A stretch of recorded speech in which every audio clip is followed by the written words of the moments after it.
જય અંબે મિત્રો, જય વિશ્વકર્મા, ચામુંડા માતાની જય. હવે આજે હું વાત કરી રહ્યો છું તે અમદાવાદના શ્રી સૌરાષ્ટ્ર લુહાર સુથાર જ્ઞાતિ હિતેચ્છુ મંડળના જે કોઈ આજીવન સભ્યો છે તે લોકો માટે વાત કરી રહ્યો છું.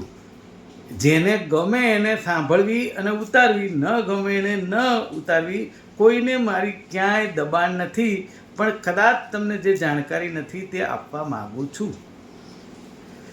ટ્રસ્ટી મંડળના 6 વર્ષ દરમિયાન આજીવન સભ્યોને આજે કહેવા માગું છું કે 6 વર્ષ દરમિયાન સૌથી પહેલો સમૂહ લગ્ન ખૂબ શાંતિથી સારી રીતે થયો. હસમુખભાઈ સોલંકી અને તમામ ટ્રસ્ટીઓ અમે સાથે મળીને કર્યો. એમાં મોહન બાપાનો ખૂબ ખૂબ આભાર માનું છું. એમણે પણ ખૂબ સહકાર આપ્યો બધાની સાથે. ત્યાર પછી 1 વર્ષ પછી જે રીતે મણિનગર જગ્યાની વાડી વેચાણ કરી, એના ઘરાક લાવનાર તેનો પ્રમુખ ગોરધનભાઈ મકવાણા, અને મકવાણા એવું કહ્યું હતું કે આ વાડી ઉપર કોઈ પણ જાતનું બાંધકામ થાય એવું નથી અને ચોખ્ખી નથી, એટલે એ વાડી આપણે વેચી નાખીએ છીએ. ઓકે, બધાએ માની લીધું હશે ને ખબર નહીં એ વખતે લોકોનો શું ઇન્ટરેસ્ટ હશે. એ વખતે અમે તો ક્યાંય અમને કોઈને પૂછવામાં આવ્યું નહોતું. અને આ હસમુખભાઈ સોલંકી, કાંતિભાઈને જે આપણા દાસ કાકાની બધા ભેગા થઈને વેચી હશે, મને બહુ આઈડિયા નથી. પણ જેને કહેવાય કે એ જગ્યા વેચી દીધી અને પછી તરત એ જે પૈસા આવ્યા એમાંથી હાથીજણ ખાતે જગ્યા લીધી, એટલી જ વાડીની, એટલા જ પૈસાની એવું કહેવાય છે.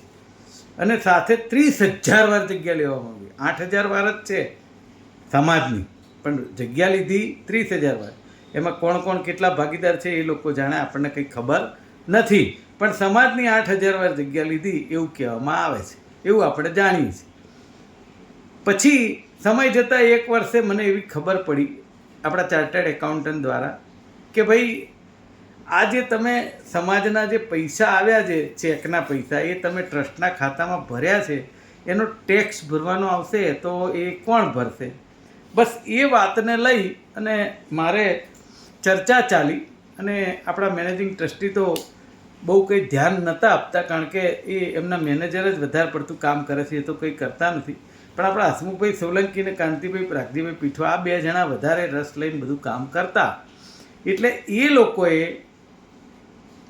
મેં વાત કરી હસમુખભાઈ સોલંકીને. હસમુખભાઈ સોલંકીને થયું કે હારું, આ તો અમને ખબર પડવા માંડી બધી. એટલે મને કે એ તો આપણા વાડીના પૈસા આવ્યા ને અમે ભરી દીધા. મેં કીધું હું તમને 1.5 કરોડ રૂપિયાનો ચેક આપી દઉં, તમારા ખાતામાં તમે ભરી દેશો? કાંતિબેન બેને કીધું કે ના ભરાય. તમે કે તમારા ખાતામાં ભરતી વખતે વિચારો છો, તો ટ્રસ્ટના ખાતામાં ભરતી વખતે તમે કેમ ના વિચાર્યું કે આ આપણે ટેક્સ ભરવાનો આવે, કે આપણે કોઈ સીએને પૂછી લઈએ, કે કોઈ જાણકારને પૂછી, કેમ એવું ના યાદ આવ્યું? એટલે એમની પાસે કોઈ જવાબ નહોતો. ભરી દીધા, કશો વાંધો નહીં. હવે આ પૈસા ભર્યા એના માટે પાછું આપણા સમાજના બળવંતભાઈ પરમાર એ વખતે મળતા ક્યાંક, તો મને કે એમાં ટ્રસ્ટીઓ જેલમાં જાય એવું છે. આ તો જગ્યા તમે ટ્રસ્ટી ચેરિટી કમિશનરને પૂછ્યા વગર વેચી ન શકો. એનું બાનાખત આપણે આ સમાજના નામે છે. બીજી બાજુ કે આ જગ્યા હવે વેચો, એના પૈસા આવે તો એ ટ્રસ્ટમાં ભરી દઈએ. હવે જો ચેરિટી કમિશનરમાં એ જગ્યા ચડાયેલી નથી, તો પછી એ જગ્યાના પૈસા આવે તો એ તમે આપણા ખાતામાં કેવી રીતે ભરી શકો?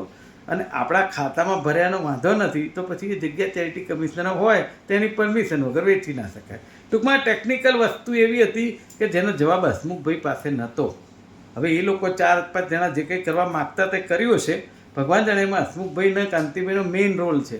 પણ એ લોકો આજે એકદમ પેલા સાફ સુથરા થઈને નીકળવા માગે છે. પણ આજે હવે બધું હું કહેવા માગું છું, કારણ કે એ લોકોએ બહુ જરા પેલું કર્યું, મારા પરિવારને મારી બદનામી ને, મારા વેવાઈ ને, મારી દીકરી ને, મારા દીકરો ને, એની વહુ ને, મારા કાકા ને, જે કોઈ હોય બધાને ભેગા મળી કે આ માણસને જેટલો બદનામ થાય એટલો કરી નાખો. આ કામ આજીવન સભ્યોને કહેવા માગું છું કે હસમુખભાઈ સોલંકી અને આ કાંતિભાઈ પ્રાગજીભાઈ પીઠવાએ કર્યું.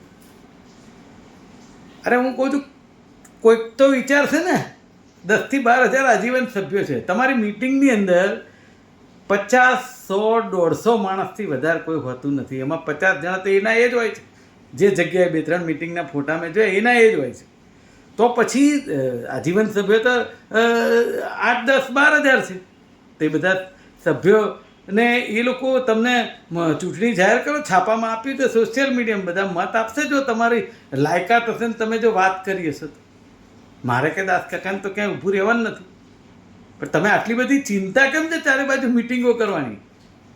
ચારે બાજુ મિટિંગ એટલે કરી રહ્યા છે કે હું આજીવન સભ્યોને કહેવા માગું છું કે મુકેશ પંચાલે જે કૌભાંડ એમના બહાર લાવ્યા એ મુકેશ પંચાલને હવે સમાજથી દૂર રાખવો, જેથી કરીને આવું કશું એ કાઢે નહીં. બોલો, વિચાર કરો, આ કેવું કહેવાય? અને હસમુખભાઈ સોલંકીને મેં એવું પણ કહ્યું, મેં કીધું આ જે ચાર્ટર્ડ એકાઉન્ટન્ટે કહ્યું છે કે ભાઈ આ પેલા તમારા મણિનગરના પ્રમુખ ગોરધનભાઈ મકવાણાએ આ જે એની તમારા સમાજની ફિક્યુસરી કેપેસિટી હેઠળ દસ્તાવેજ કર્યો છે. જોકે ગોરધનભાઈ મકવાણાએ તેના સ્ટેટમેન્ટમાં કબૂલ કર્યું છે, એટલે હવે તો કંઈ આગા પાછા અને ડોક્યુમેન્ટરી એવિડન્સ અને પાછા બિલ્ડર પાસેથી પૈસા આવ્યા તો એમને ટ્રસ્ટના ખાતામાં નાખ્યા, અને ટ્રસ્ટના ખાતામાંથી એમના ખાતામાં, ને એમના ખાતામાંથી બિલ્ડરને. એટલે મને એમ થાય છે કે હસમુખભાઈને બધાએ પરમિશન સારી એમને આપી કે આવું તમે કરી શકો. બંધારણમાં ક્યાં એવી જોગવાઈ નથી. પેલા જગદીશ રાઠોડ ક્યાં છે, બળવંતભાઈ ક્યાં છે? આ બધી જોગવાઈ છે બંધારણમાં ક્યાંય? કેમ અત્યારે બાજુમાં લઈને બેઠા છો, બોલતા નથી? બોલો ને, સમાજના લોકો. તમે ભાષણ કરવા મુકેશ પંચાલની વિરુદ્ધ નીકળ્યા છો તો તમે આ વાત તો કરો કે આ કામ કર્યું છે, આ ખોટું કામ કર્યું છે. કેમ નથી કહેતા સમાજને? કહો, વિડીયો મૂકીને કહો. નથી કહેવું, કારણ કે બધા એક થાળીના ચટ્ટા બટ્ટા ભેગા થઈ ગયા છે. એને મને વાંધો નથી, જે કરે સમાજને. મેં જે દિવસે આ લોકોએ મને બદનામ કર્યું તે દાડાથી મેં સમાજને રૂક્ષત આપી દીધી કે આપણે સમાજમાં કોઈ કામ કરવું નથી. હું જેટલા દિવસ રહ્યો એટલા દાડા તન તોડ મહેનત કરી છે, અને પૈસા પણ ખર્ચ્યા છે, અને કામ પણ કર્યું છે.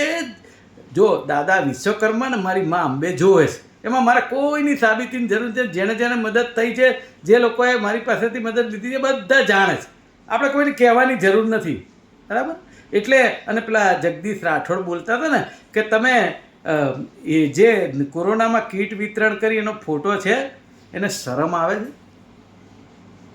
અમે જ્યારે નક્કી કર્યું હતું ને કીટનું, ત્યારે અંદરથી પણ લીધું હતું. એની સૌથી પહેલી શરૂઆત જીવણભાઈ ડોડિયાના મેસેજથી થઈ હતી. એણે કહ્યું હતું કે સમાજ કંઈ કરશે, અને મને અંદરથી લાગ્યું. અને સૌથી પહેલી મદદ સ્વર્ગસ્થ બાબુભાઈ નાગજીભાઈ પરમારે ઘઉં આપીને કરી હતી. ને એમાંથી મેં નીલકંઠવાળાની થેલી લઈ અને બટાકાને બધું નાખી અને કીટની શરૂઆત કરી હતી. લોકોને આપવાનું કામ કર્યું હતું.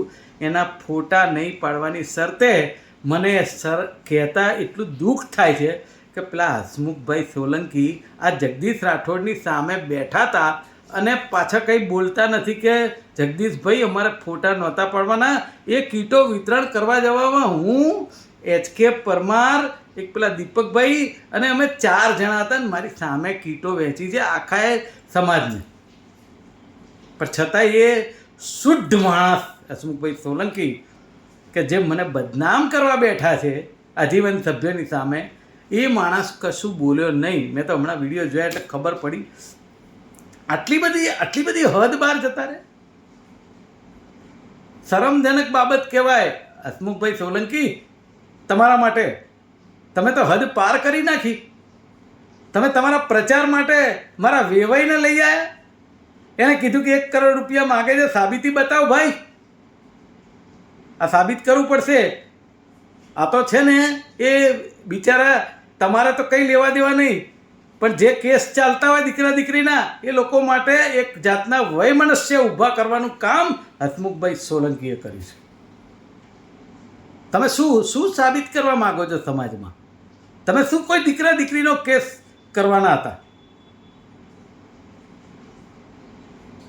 મને યાદ છે કે હસમુખભાઈ સોલંકીને ત્યાંથી બહાર નીકળ્યા એક કેસના મામલામાં, અને અમારા વેવાણ એમ બોલ્યા હતા કે આ તો 14 છે 1 નંબરના. આ મેં મારી દેખતા બોલ્યા હતા કેટલાય લોકોની હાથરી.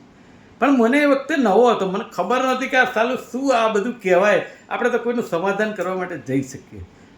માટે આજીવન સભ્યોને કહેવા માંગુ છું કે આ જગદીશ રાઠોડ, આ હસમુખભાઈ સોલંકી, આ કાંતિભાઈ પ્રાગજીભાઈ પીઠવા, આ બળવંતભાઈ પરમાર અને પેલો ભરત પંચાલ જે હમણાં વાત કરતો હતો, હું એને તો બહુ ઓળખતો નથી, પણ એનું મેં સાંભળ્યું છે, એની વાત હમણાં કરું છું.